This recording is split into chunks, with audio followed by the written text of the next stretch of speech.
Thank you. Thank you all very much for turning up this morning, making this a very special day because we have got Adrian Barker in the house.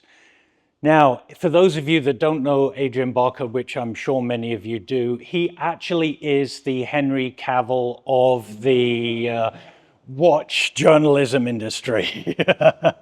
He'll start flicking his hair pretty soon, and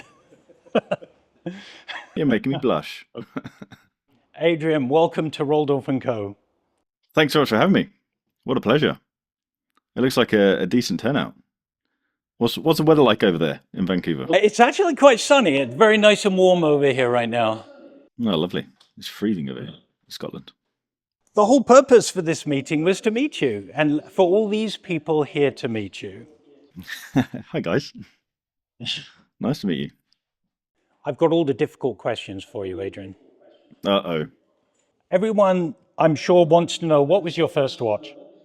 The first watch that I ever remember, I must have been about 4 or 5, and I was living in Florida. And it was a little, I don't know if it's a freebie or something that I pestered my dad to buy, but it's this little blockbuster watch. It was a plastic thing, horrible plastic quartz thing. But it had a rotating dive bezel, tiny things, probably 34 millimeters or something. I just remember sitting in the back of the car, but like in a little booster seat, and just twizzling this bezel. And that's the first watch that really, there's nothing horological. It was just felt cool having a watch that had this bezel. But me and my dad always would talk about watches. He was a pilot, and so watches were a tool for him. He needed a watch. And so we'd often talk about watches, and he's always obsessed around Citizen and Eco Drives. And so growing up, I always knew Citizen were good, Eco Drives were good. And so I got a job at Apple. And my first paycheck, I treated myself to a very expensive £250 Citizen Eco Drive. And that was my pride and joy. And that was the first ever wrist shot that I took, probably 15 years ago now. So that Citizen Eco Drive, I'd say, was probably my first watch that really meant something. It's been a fairly short journey so far. It's 15 years from that kind of first time that you've been in there. Yeah, and I'd say perhaps even shorter than that, because it wasn't really a horological thing. I just liked watches. It was probably another 4 years after that, which I bought my first kind of learned purchase, perhaps, where I studied the watch, and that was my Explorer 2 Polo dial from the year 2000. And that was the first watch that I really researched, studied the different references, studied the different bracelets, movements, dials. And so, yeah, I'd say within the industry, my journey's been quite short, relatively. I think that was about 11 years ago. I bought that Explorer 2, maybe 10 years ago. Oh, no, it was 11 years ago, yeah. So what were you doing before you did this? So I used to work for Apple in one of their stores in London, quite a significant store, Covent Garden.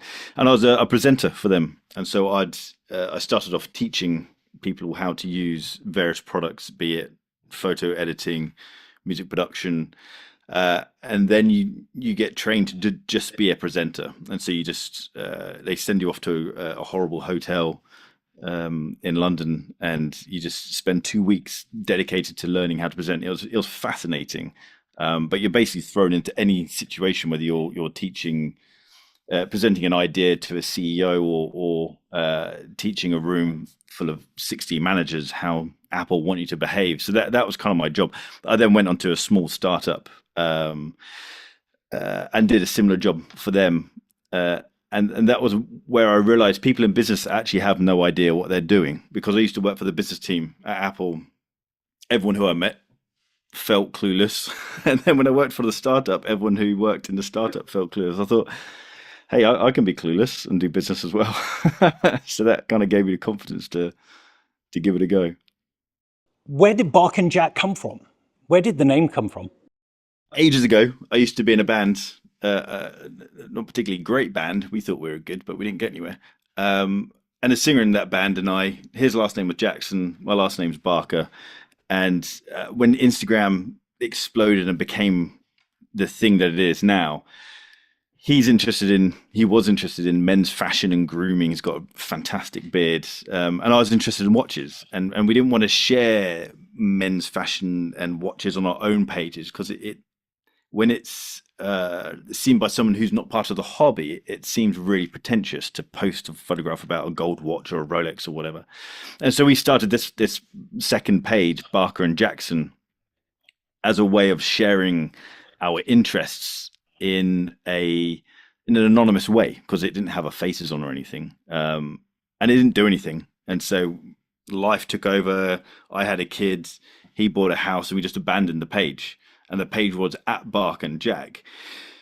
I think after a year of not doing anything with it, I just started posting photographs of watches again. And for some reason, it worked the second time.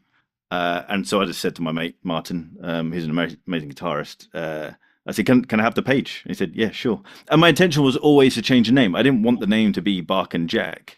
But by the time, I always thought, if this turns into something, I'll change the name. But by the time it's turned into something, it's too late to change the name. So I was never particularly strategic about that. And so it's just stuck. And because I've heard it so many times, it's kind of become a thing in my head where, oh no, it is a name that works. But at the time, I always thought I wanted to do something else.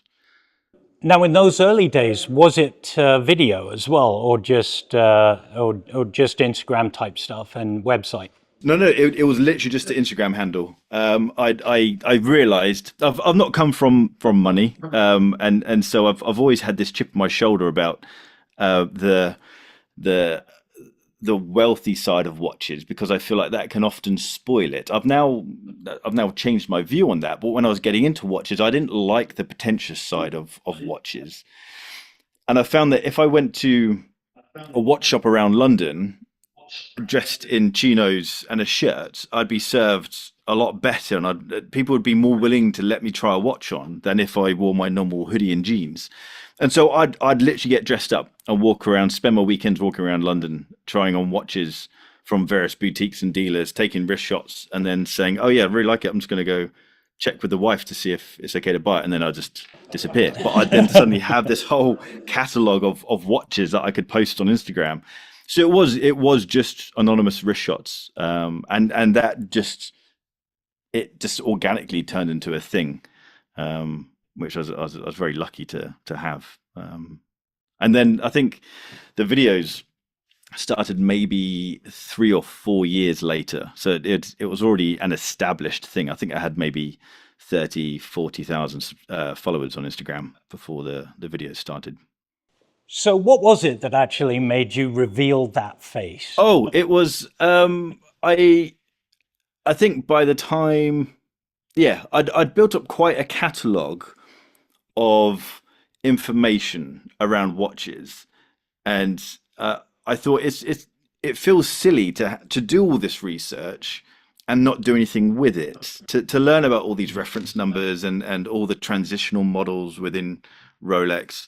It felt silly not to do anything with the information. And because my job was presenting and my job was HR, learning and development, it was my job to take information, make it more simple and deliver it. And it just so happened that my wife at the time took my kids away for a weekend. I had to work.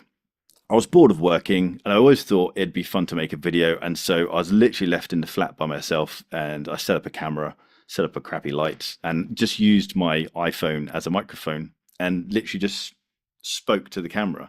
I consumed a lot of YouTube information, a lot of YouTube content. And so I kind of had an idea of what was needed, but it was essentially just my job at the time, just presenting. So it felt quite normal and natural to do it. If there was a strategy, which looking back, that kind of was, I was keen to be different from those who were on YouTube, because at that era of YouTube, it was very much guys with money showing off this new Patek or showing off this new solid gold Rolex or whatever, as if it was they've just gone and bought a Happy Meal or something. It felt like it was showing off as opposed to education or highlighting something. And it was guys with champagne or expensive whiskies, and that was kind of the premise around me drinking coffee. Was I wanted to say I'm like you, I also drink coffee, and so I guess that was perhaps the strategy around that. So are you still drinking expensive whiskies? No, I don't drink expensive whiskey. There's pretty much one whiskey that I like, and that's a Tobermory 12-year, and it's not that expensive. How has your perception of watches and the watch industry changed over the years, from when you got started and to where you are now? At the start, I'd perceive very expensive watches like Pateks and APs and things like that as really pretentious. But I think that was perhaps more of my maybe reverse snobbery of thinking, oh, you just want that to show off wealth. Well, actually, that's not true, and that's probably my upbringing.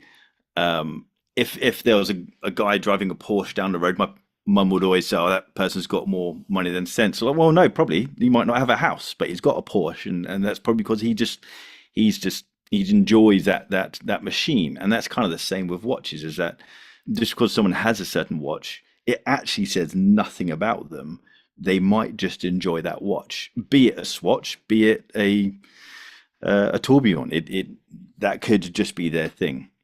So things that I've learned is the watch means nothing when it comes to that person's personality, but also that the watch industry is just full of stories, and it's I don't want to say it's all smoke and mirrors, but there's a huge amount of smoke and mirrors going on, both for the positive and for the negative. The Rolex, for example, get a huge amount of hate because they are the kind of king of watches. They're the Apple of the watch world, but they also make a really blooming solid. I keep swearing. I apologize. They really make a solid watch. So there's yeah, it's tricky. Sometimes I feel a bit jaded by the watch world because I will ask a brand a direct question, which I know the answer to, but their response is a lie, and I find that hard to stomach. Yet I also can't then go on camera and say what I know the truth is, because I have no way of truly proving that without a lawsuit. And so it's quite a tricky world to navigate. But it's fun. That sounds like I'm being negative, but I absolutely love what I do. But yeah, I've learned there's a lot of smoke and mirrors. You and I have spoken about that recently, and I see that a lot too. I mean, I got into the industry in right around 1985, starting off as a young watchmaker, right? So I could see that, and the first company I went to work for was Rolex. So I got to see that side of it too, from an insider's point of view.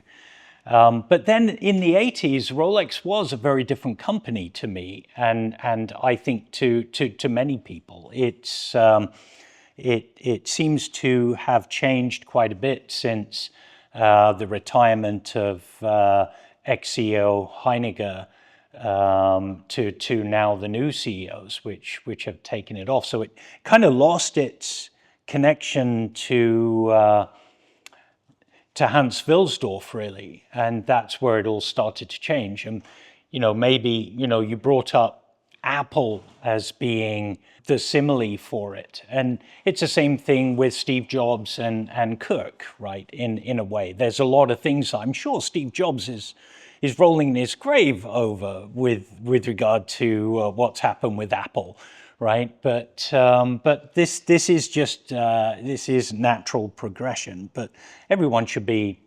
fully aware of that not everything you see is necessarily true, and some I can say it for sure, and it's my opinion that it is a big marketing machine, and that's what it is there to do. You know, in the last 15 years or so, there's been an onslaught. Well, maybe even more than 15 years. Let's take it back 20 years. An onslaught of independent brands, independents, and then closely followed by micro brands. Which brands, in your opinion, from the independents, are really underrated?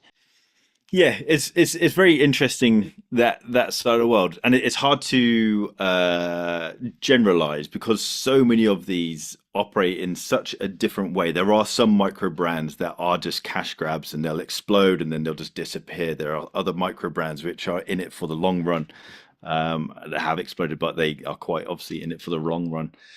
And then there's other brands that one that jumps to mind is Horage, which is a very interesting company in Switzerland, because Horage is a watch brand front to a manufacturer who manufactures hairsprings for most horology brands in the industry, which blows my mind. And dials that see, this is where I struggle to.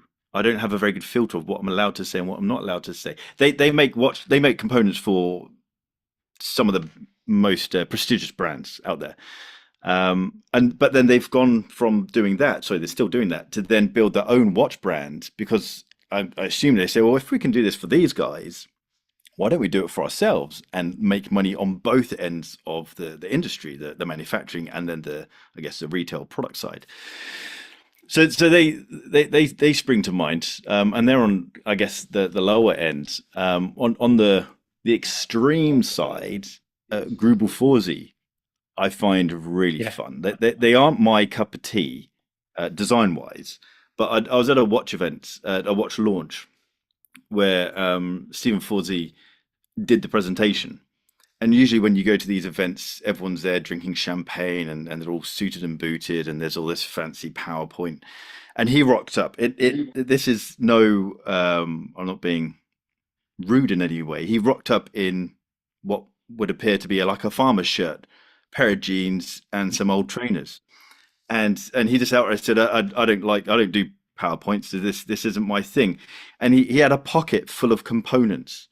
And I thought he was just so full of passion. He didn't care about the branding. He didn't care about the polished presentation. He was just excited to show you all these little components and talk you through them. And it's, this bit does that. We had to work hard on this, and we developed this part. And it was such an engaging presentation because it was so, there was no PR part of it. There was no marketing team saying, "Oh, you need to push this story." It's like, no, this is a watchmaker who just wants to make a really beautiful watch, the best he possibly can. And a lot of brands use pricing as, and we're seeing this more and more now, a lot of brands use pricing as a feature of the watch, as, oh yes, this is made out of gold, but it also costs X amount. And it's if that X amount is either a brag tag or just a feature, it's a sales thing. Whereas with them, their watches are obscenely expensive. But Stephen was embarrassed about how expensive it was. And it was, oh no, they cost this much because this is just how long it takes to make the watch. We can make 2 of these watches a year. That's it. And it was really refreshing to see this brand, this watchmaker, who is arguably far superior than 99% of the watch brands out there, yet the least pretentious. And I found that really quite fun. And there will always be a brand that I obviously don't gravitate to. I can't. When I asked Stephen how much, it was for the Handmade One launch, which I think is a stunning watch. I asked him how much it cost, and he wouldn't say. And I said, houses? Can you buy houses with this? And he said, yes, you can buy houses. And so that kind of comes into where they were. It turns out it was about 900 grand for the Handmade One, which is a painful amount of money. I'll tell you a small story. Now, I don't know if you know this, but Stephen Forsey and I went to watchmaking school together. So we were at Hackney College, and along with Peter Speak, and then we went out to Wastep. Now I was over at his house last March for a funeral of our watchmaking instructor Antoine Simonin, and it was a very last minute thing, and I had packed. I had one day where I actually went, okay, I'm going to this funeral. I really felt like I needed to do that. I packed really fast, got to the airport, was almost late for the plane, got on the plane. It was delayed, and I had a good friend of mine picking me up in Geneva, who was then going to drive up to Neuchâtel, where the funeral was.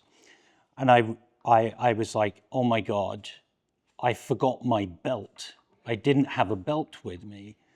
And so Stephen was there, and he goes, oh, don't worry. And he pulls out some braces that had Swiss flags on them, red and white braces. And he too showed up in that farmer thing. And for a while we when we were younger and realized that he went back out to Switzerland to work for AP and then Renault Papi. Because the internet wasn't a big thing in the late 80s, there was a lot of letters that went back and forth thinking that he'd actually gone out to Switzerland to start a dairy. And so that was a few of us just really didn't know what truly he was up to because of communication barriers. But very, very funny. What do you think, given these interesting times right now, is the future of the industry from your perspective? I feel like there's two things happening at the moment. One I think is great. One I don't think is too good. I've spoken about this a few times. I feel like there is this big growth of fun. I feel like there's a lot of brands going down the fun route of doing colorful things, collaborations with not necessarily normal brands that they would collaborate with to push their design envelope and do things slightly different. I feel like there is a big colorful thing happening, which I think I'm not a particularly colorful person, but I think that's quite fun. But on the other side, and we've been seeing this happening for quite a while. I feel like there's this big push for luxury, not from the consumer side, but from the brand side. And we've seen brands like Omega, Rolex. They're actually, I think everyone, perhaps apart from Tudor and Christopher Ward, really pushing their prices up. And then this is what I mean about price being a feature. Each brand that I've spoken to about their pricing and asking for questions why they're increasing the pricing, they've always got an answer that feels like it kind of makes sense, but then I don't quite believe it. It's to do with the exchange rates changing. It's to do with components being more expensive. But the time frame, I feel it's the time frame versus the price increase. I feel is disproportionate, and so I feel like in one video I mentioned maybe 4 years ago, 5 years ago, brands were talking about value for money. They were really pushing, oh, look how much watch you get for your money. And perhaps back then, pre-COVID, it was more around volume. Let's sell more, make less profit on each one, but overall we're going to make more money because we're pushing a lot of volume. Now post-COVID, I feel like brands are perhaps going down the route of, okay, people don't have that much disposable income. They're more concerned about money. So let's increase profit per unit and just sell fewer units. And so I feel like either brands are playing it safe by doing that, or brands are just trying to get up the ladder. I feel like Rolex are trying to play in the AP level, not horologically price wise. And I feel like AP and Patek have been pushing themselves up price wise. Omega are always going after the Rolex prices, and a good chunk of their watches are now more expensive than the Rolex prices. And I feel like there's some disparity within the Omega pricing. So I feel like everyone's upping their pricing, and I feel like that's a bit of a challenge, because I don't feel like we're getting anything more for our money. So I feel like the future of the industry is, on one side, happy, fun, colorful things. On the other side, everything's getting expensive. And whenever I do a video and mention the price, everyone will criticize the price of a watch, and I'm on that side. I just have to see it from, if Rolex are charging this, Omega are charging that brand over here, which is similar to Rolex and Omega. If they're charging a similar price, then that's the market that we're in. But I feel like everything is overpriced right now.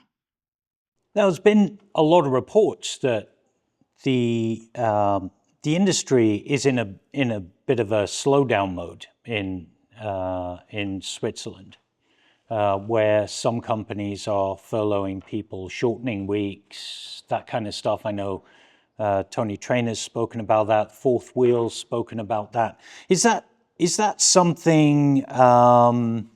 Is that something you've seen or heard? Because it's really hard for me to get a temperature on what's going on over there at the moment. Yeah, I've heard that as well. That there are some brands, some important brands, sitting on a scary amount of stock because they're just not shifting, and that watchmaking has.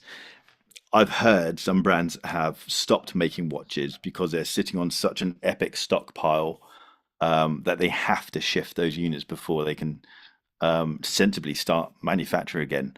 And I don't like doom and gloom, but yeah, I can imagine in the next 10 years, some brands will change ownership or perhaps disappear. But on the other hand, you've then got Breitling, haven't you? Buying up Universal Genève, and who else have they just bought recently? I've forgotten.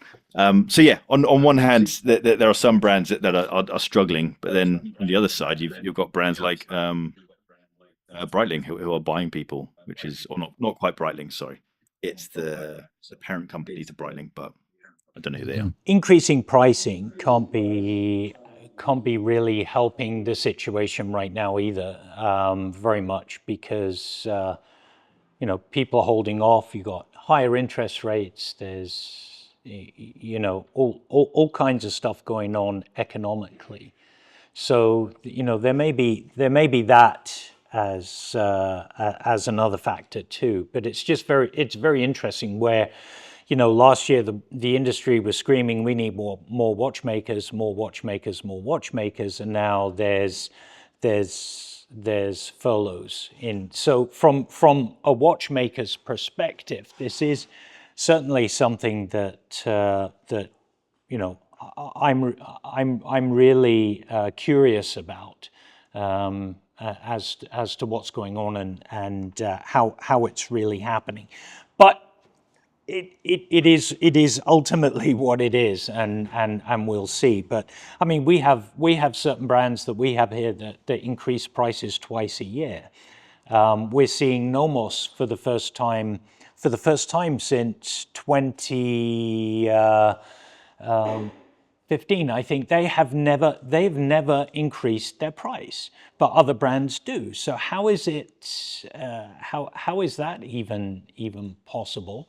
And these are all very curious things about the industry, and exactly to what you're saying, a lot of it is smoke and mirrors, right? And also that I think the structure of the company plays a big role. If it's an independent company or perhaps a small group who don't necessarily have to answer to shareholders or can stay in control of what they do, then I think they have a lot more freedom than the Swatch Group and Richemont who do have to answer to shareholders. And if something isn't making profit, then something has to be done.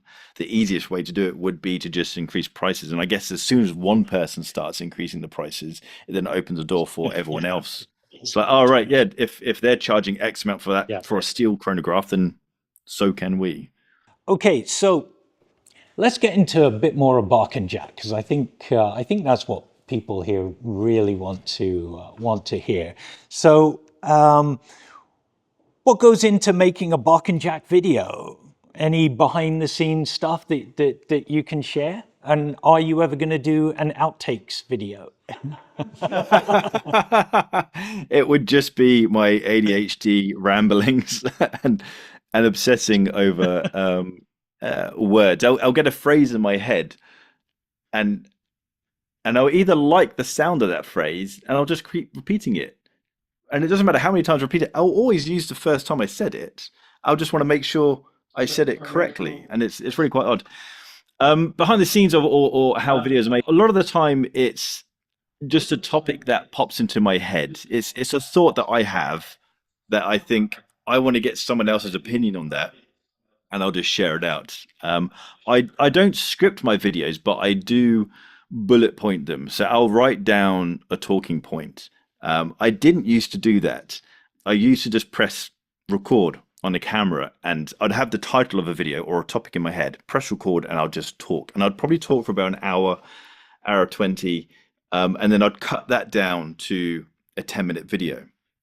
That is such a painful waste of time, because it would take longer for me to then edit that video than it would for me to bullet point things. So now I bullet point things, and I've always got a laptop to make sure I hit all the bullet points. I also get really annoyed if I record a video, edit it, and realize I've missed a point off. So I learned that off Jenny L, and another great YouTuber, and her husband Kai Watchvice. They use a teleprompter, and so I bought a teleprompter to try and help me. But being dyslexic, I'd spend more time trying to read the words on the teleprompter. It never worked for me. So yeah, I just bullet point things.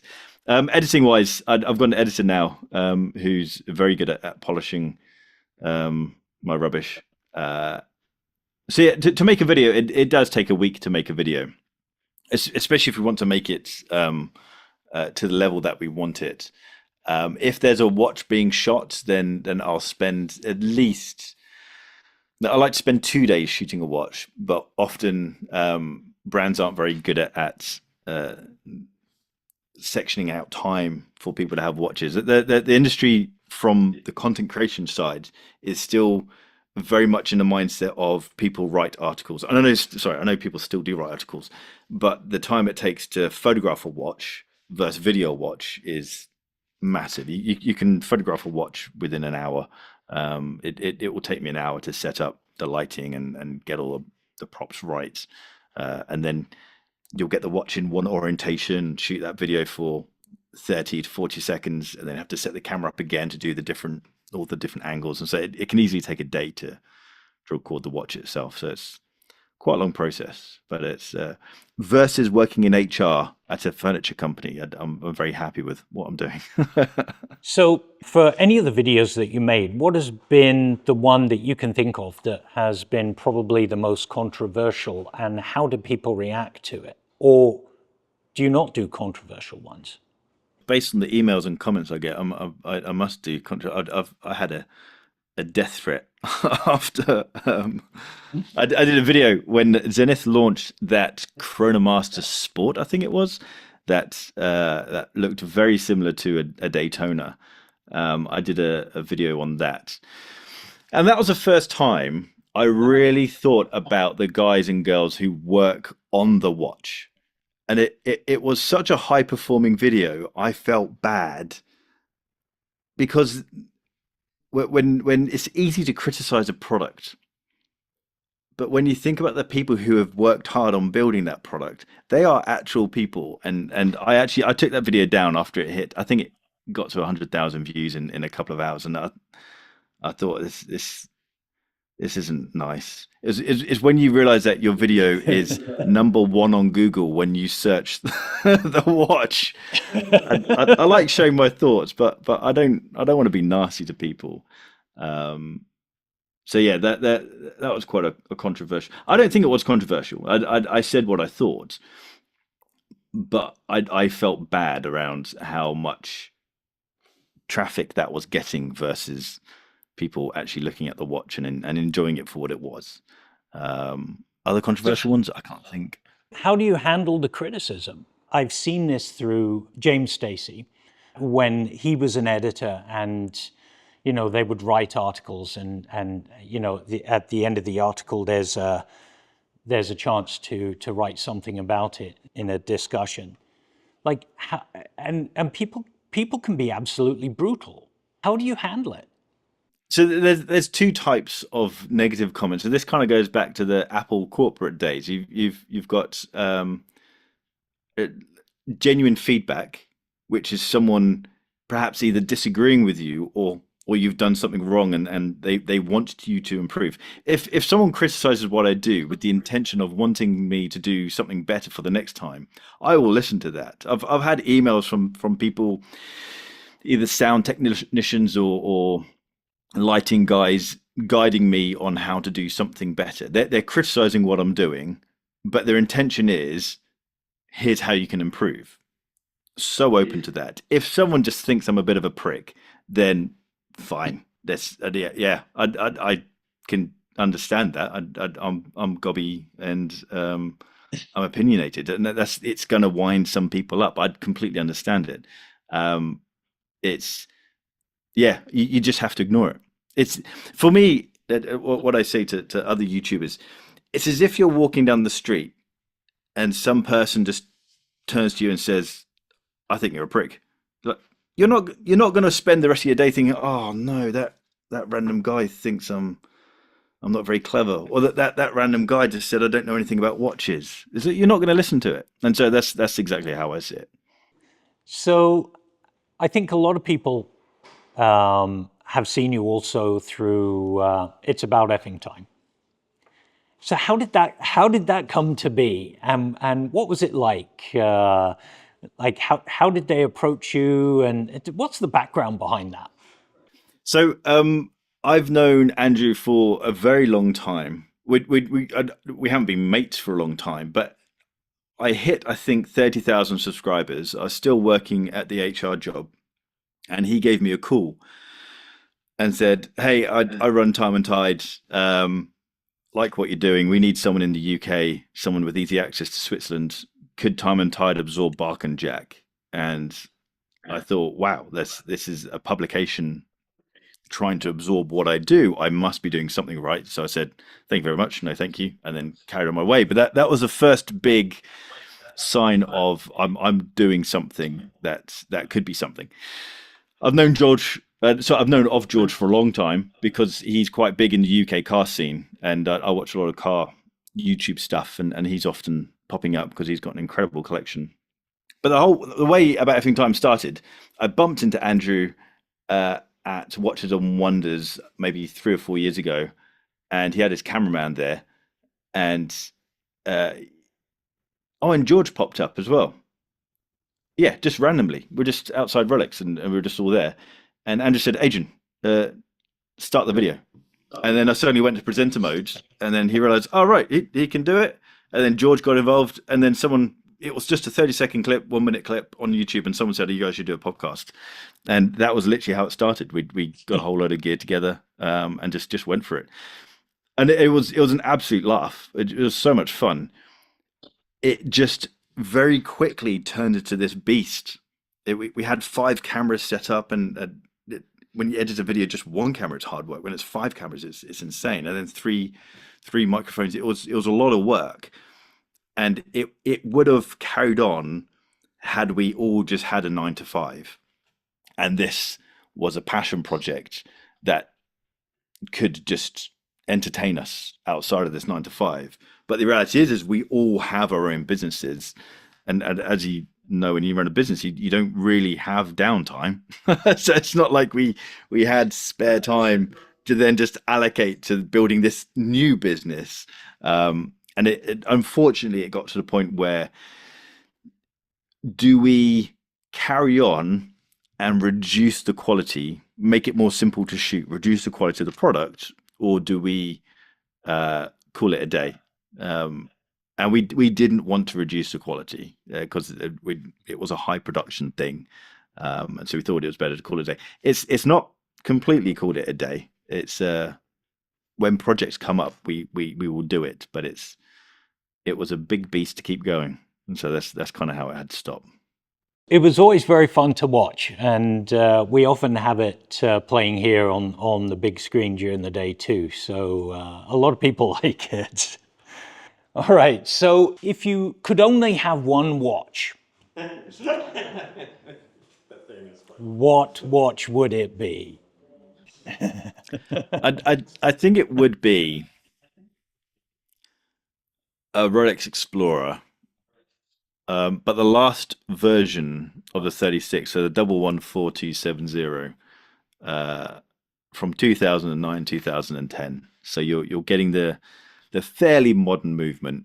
You're getting the updated bracelet, solid end links. Okay. So if you could have two watches. Oh. So the problem is, so this is a challenge around me, and I get told this quite often. I've got very boring tastes. But people often criticize my videos saying you only talk about Rolex or you only talk about Omega. It's like, no, I only like boring watches that everyone else seems to like. And so I feel like every watch I say, you're going to say, okay, name 3 watches.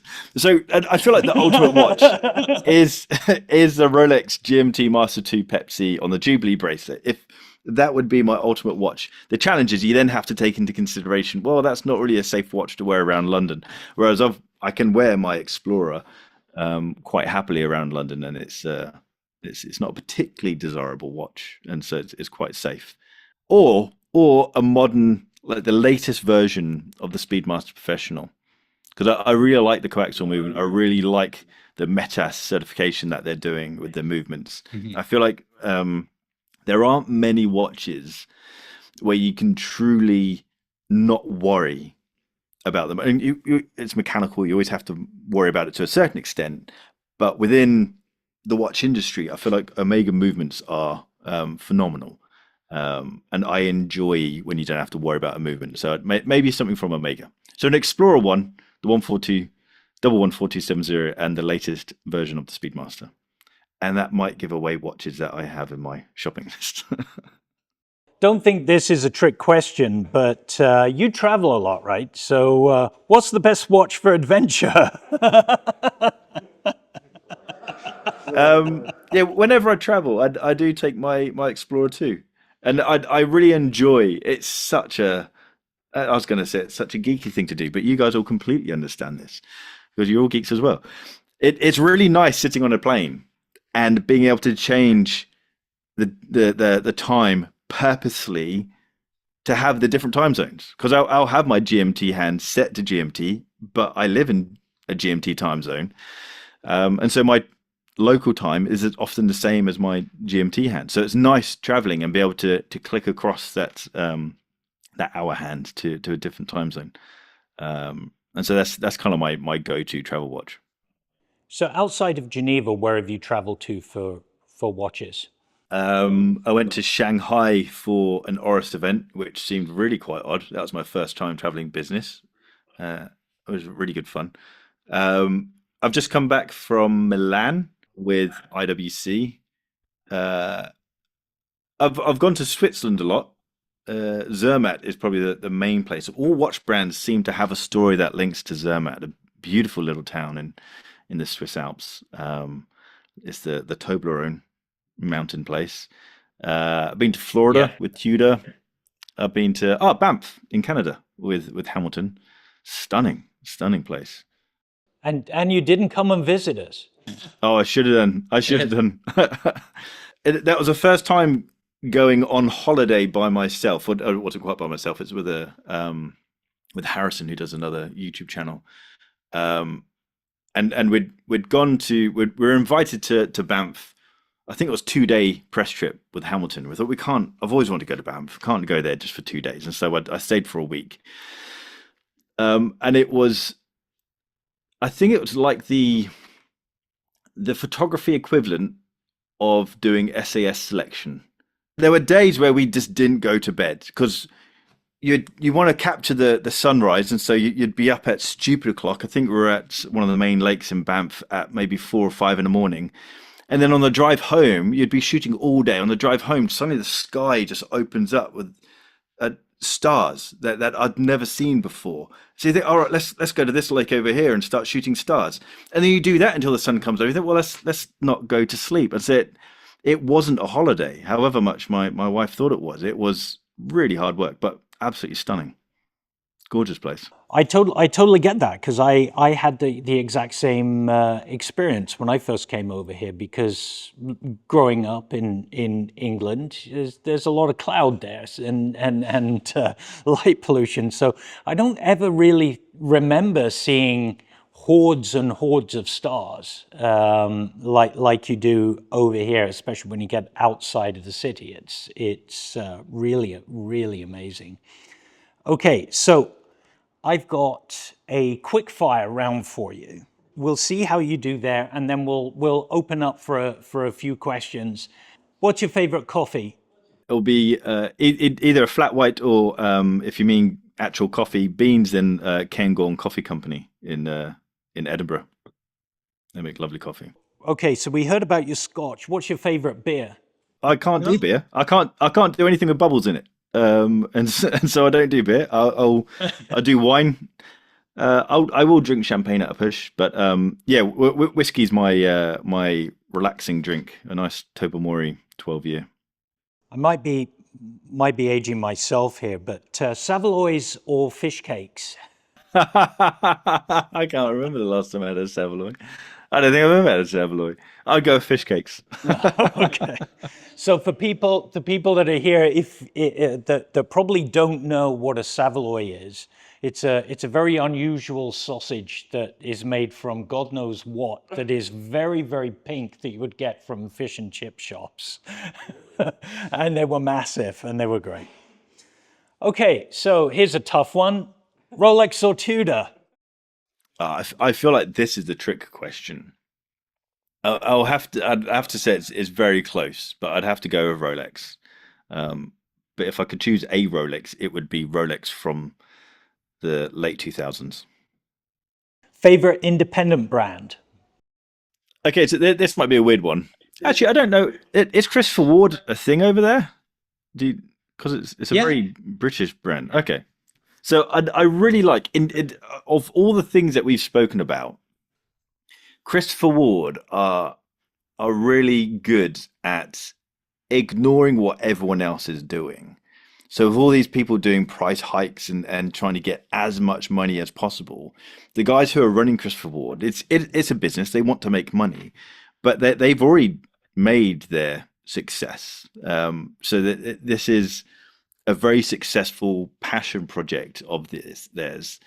And in a world where everything is hidden behind doors or full of BS, they are so open about how they operate, how they do things. They don't pay people. And every time I do a video on Christopher Ward, every time I do a blooming video, I get, oh, you're being paid to say this. No, I'm not. And Christopher Ward have just a blanket. We don't pay anyone. So any person talking about Christopher Ward, it is just because they're doing some good stuff. I don't like the name Christopher Ward, and I'm not a massive. I know I quite like their cross logo. I think that's quite cool. I don't like the name Christopher Ward, but as a product, they make an insanely good watch for the money, which is the complete opposite of pretty much everything we've been saying. This whole cool about people increasing prices and not necessarily increasing the package that you're getting. I feel like Christopher Ward get a bad rap because they aren't seen as luxury, but they're kicking ass with their product offering. Yeah, and I think Mike Pearson's got a very big part of that, right? So I mean, he's just a powerhouse. So I think he's going to be coming to Vancouver for the Vancouver Timepiece show. Do you think we can persuade you to come over? Oh, I'd love to. That'd be great fun. Let's open it up to questions. So if I could get hands up so I can choose someone for a question. Oh, okay, go ahead. Thanks to you, Adrian. I actually could wear my heavy hitter, seeing the pain you went through with your Explorer 2. So how did it feel when you dropped it? Oh my God, that was horrible. It was one of those moments, and it might be it might be because I work with computers all the time. But did you ever have a situation where your gut reaction is to do Command Z to undo, or maybe it's Control Z on computers, where you do something, you delete a file and think, oh, I didn't mean to do that.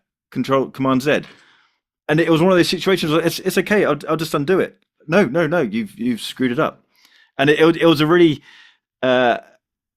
funny time of being told off by my kids. So I was out on the edge of a loch, beautiful Loch Lomond, taking photographs. We're building bonfires and cooking sausages and things, and I dropped it because I was taking shots of the watch, and I swore quite a bit. And my eldest son said, "Daddy, you really should stop swearing." And I thought, yeah, maybe. I said I just dropped my watch, and he didn't care. He thought, no, you need to wind your neck in. So yeah, it wasn't a nice moment. Well, it could always be worse. You could have dropped it into the lake and it broke on a rock underwater, right? And there could have been a lot more damage. And it was really tricky because I didn't have anything to carry the watch in.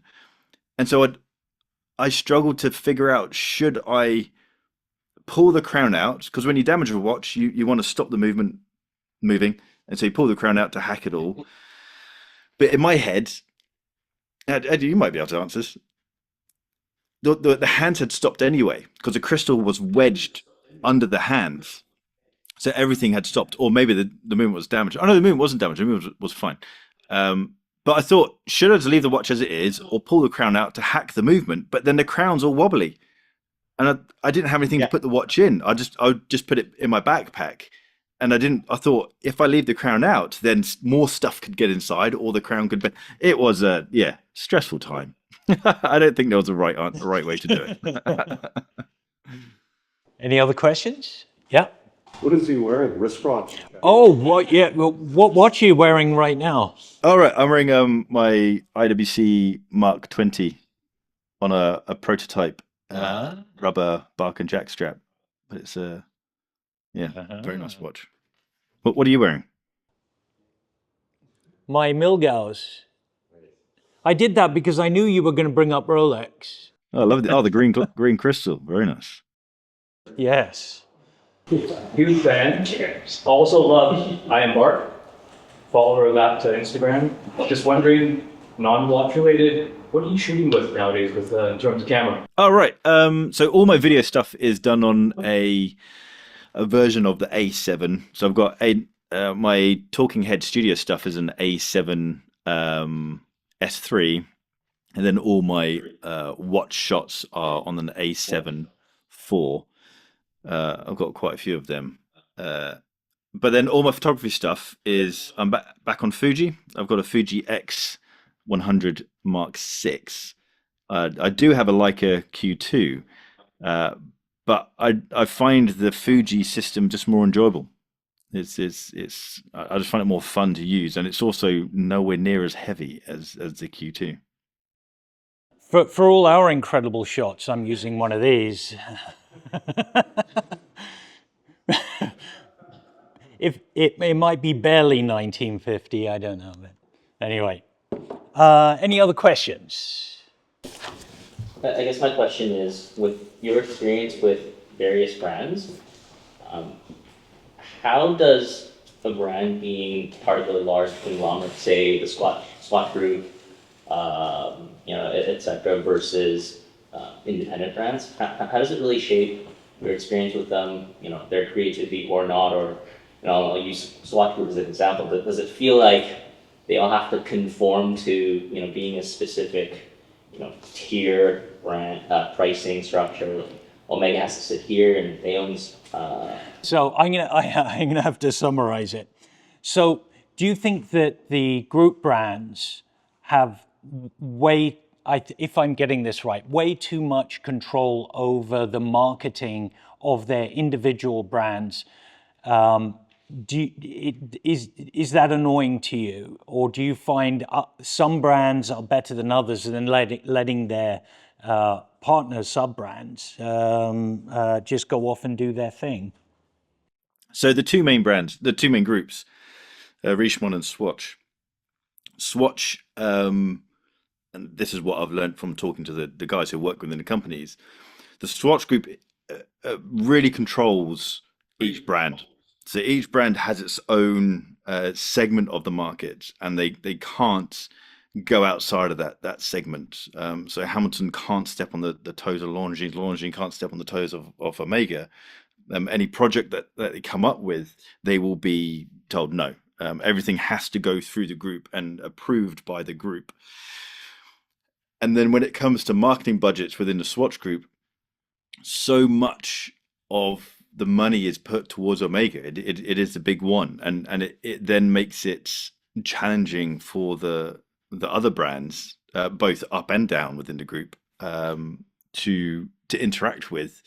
Because the borrowing watches, you need to be able to borrow a press piece, and that stuff costs the brands money. And when you're doing video, there's nothing worse than being handed a press piece which has a dummy movement inside and nothing's moving, because you may as well just take a slideshow of photographs.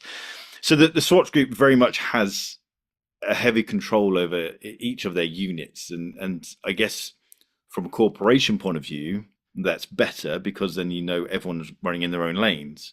Whereas Richemont, this might have changed recently, but Richemont operates, each brand has a lot more autonomy over how they operate. They feel more like they are their own independent company. They just happen to be working under an umbrella group. And so borrowing a watch from a Richemont company is significantly easier than buying a watch from a Swatch brand company. The Richemont groups will just ship a whole load of watches up to me, and it's quite easy to get through the door, whereas Swatch group is a pain in the bottom. Sounds to me like the Swatch group is a bit like Spectre. So you could see them all dressed up in the individual brands, leaders dressed up in black suits, sitting around this long oval table and just saying, hey. It sounds a lot like that, where everything gets funneled up. All projects get funneled up to the guys at the top, and they get told yes or no, which I guess if from a successful group, they're doing something right, aren't they? So I can criticize as much as I want, but they're more successful than I am. Okay, I'm going to try something just slightly different here. Let's just see. There we go. So, oh dear. All right. So this is everybody. So you can see everybody in the room here. There we go. Oh my God, there's loads of you. See, it's a pretty big crowd here, hey? What other questions? Because this is going to be easier now, because I can pass the phone over. Just. Hi, Adrian. I'd like buddy. to know where you're going to be taking the straps in the future. Oh wow. So yeah, there's quite a few projects. We got hit with a lawsuit last year, which messed up a lot of our projects. The whole, not to get political, but with the big changes in global politics, we're having to change how our business operates. So we have quite a few projects in the pipeline. This is one of them. This is a beautifully made rubber strap. So it looks like a sailcloth, but it's actually rubber, two-piece rubber. And so you kind of have that traditional looking strap, but it's fully sporty. So we're going to be launching some European-made products, but we just need to see how the world turns out in the coming months and years. Okay, next question. Yeah, I'll go over here. Hi, Adrian. Yeah, so my question is, I find that a lot of watch enthusiasts oftentimes have a kind of odd obsession or even kind of side enthusiasm for coffee, as I think a lot of us in this room understand. Why do you think that is? I think personally it's because of the amount of kit and kind of like amount of small niche pieces you can get into, very similar to watches, but interested to hear your thoughts. Yeah. And I was going to down the route of, I think maybe a lot of us are perhaps neurodivergent and we enjoy what coffee does to us. But I think your stance is probably more correct. That it's another hobby that we can get involved. It's like so many of us like cameras, we like cars, and it's not just the objects. It's the fact that you can get involved with something, and that's why we like watches. It isn't just the way the watch looks. It's the fact that there's we can interact with the product, and like we enjoy manual cars and things like that. And coffee, you can really geek out on when you explore extraction times, extraction temperatures, grind, different roasting methods. There's so many elements to explore. I think we're just geeks and we can geek out about anything. Hi, Adrian. My name is Arthur, Hey, mate. and my Arthur, nice to question meet to you is, what do you think about like these French companies, especially Hermes, Chanel, or Louis Vuitton? They're typically known as the fashion brand, but they're actually investing quite a lot in the recent times for the timepieces, and especially LV. They hold their own watch shows recently to show off all the new timepieces. And is it challenging for the Swiss companies? And sometimes I would think like with the same money, I probably will just buy, Switch brands, a lot of options. But what do you think they're taking this industry to directions and everything? Yeah, that's really interesting. The journey would be, I mean, we're going back 100 years. The journey would be very knowledgeable watchmaker who can build a fantastic product, builds a fantastic product, and then ultimately turns that into a brand. They're kind of what Hermes did in the equestrian stuff. They were known for building an amazing leather products for horses, and then they essentially became a brand. So I guess these massive fashion houses are doing the opposite. They've built the brand, and now they're moving into a new area. What I find fun about it is these guys are known for design, and I feel like the first thing, maybe just me, but the first thing that draws me to a watch is the look. Unless there's an interesting complication, it's the look of the watch. And so I actually really enjoy not everything that these brands are doing. Hermes, I really like. Is it the H10? I'm rubbish at remembering reference numbers. But there's sports watches from Hermes which I think are absolutely fantastic, and I enjoy their interpretation of that. Hermes, I think, has a 100-year history of watchmaking. Whether that story's been changed because they've ended up buying a brand that was actually 100 years old or something, I don't know. But a lot of these companies do have connections with watches. So I welcome it to a sense, but ultimately I have a boring taste in watches, and these watches are typically far too cool for someone like me. Any other questions? Okay. There you go. Hi, Adrian. My name is Hey, mate. Ken. I have two hobbies, shooting watches and also cameras. One of the things that I've been seeing more lately in social media is the Leica watch. What do you think of that? Is that something that we should really keep an eye out on? Yeah. I got invited to that launch, and I didn't go because it didn't do anything for me, that watch. And I typically only go. This is why I'm not proper press, is because proper press would cover everything, but I just cover what I like, which sounds like a bad idea. Yeah, I don't know. I love Leica. I think Leica are incredible. I ended up buying one of their cameras after my dad said it was a stupid idea and you're just paying for the branding. But actually, the products are remarkable. The cameras are worth the money. I think they're worth the money. I don't know. The watch just didn't do anything to me. If I got it in hand, then maybe it would. But sometimes I feel like certain brands should stick to their lane. It'd be like Mercedes bringing out a genuine Mercedes watch. For me, it just doesn't make sense. With Hermes, Louis Vuitton, these guys, a watch is part of fashion, so it kind of makes sense. It's like BMW cars bringing out a BMW motorbike. That makes sense and it works. For Leica to bring out a watch, I don't know. It just didn't do anything for me. I hope that answered your question. Sorry. That was a bit of a ramble. Anybody else? Anybody else? No, that's it. Okay, Adrian. Well, what can I say? Thank you so much for joining us today and taking the time out to do this. I know you're a busy guy, and we're a tiny shop in Vancouver. That looks like a massive shop. You should come to the shops in Glasgow. Thank you very much. The size of your table.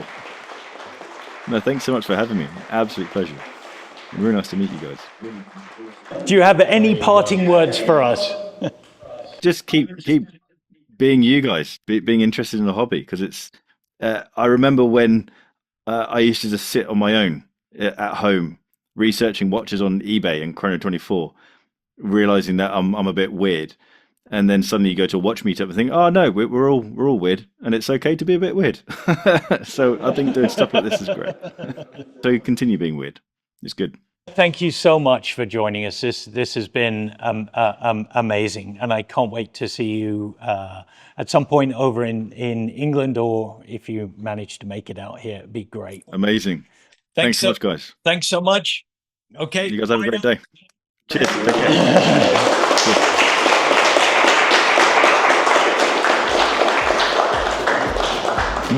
care.